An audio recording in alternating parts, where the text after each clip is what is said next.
Bakit natin binabanggit ito? Para buksan ang kaisipan na magsuri kayo. Yan po ang dahil, hindi para makipag-away o para atakihin ng kahit na sino. Kasi may nagsasabi si Kristo, Diyos. May nagsasabi si Kristo, propeta. May nagsasabi si Kristo, tao lang.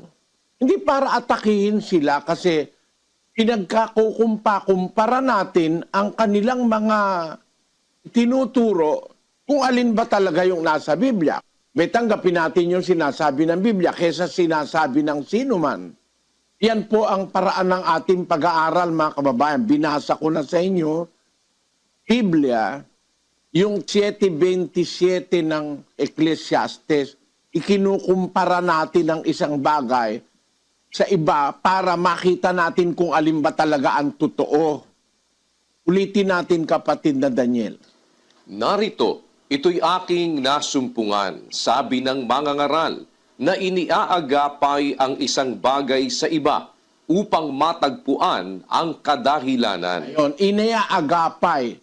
Ang salitang iniaagapay sa Tagalog, ikinukumpara.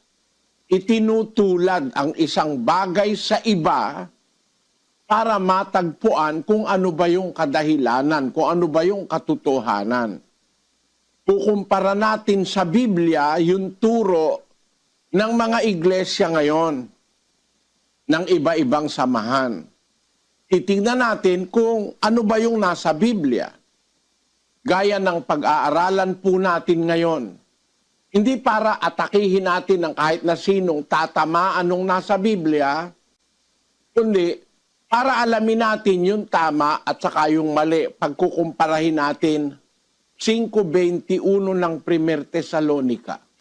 Subukin ninyo ang lahat ng mga bagay, ingatan ninyo ang mabuti, layuan ninyo ang bawat anyo ng masama. Aral po ng Diyos yan. Susubukin natin ang lahat ng bagay. We will take a look unto everything. Tapos, let us hold fast that which is good.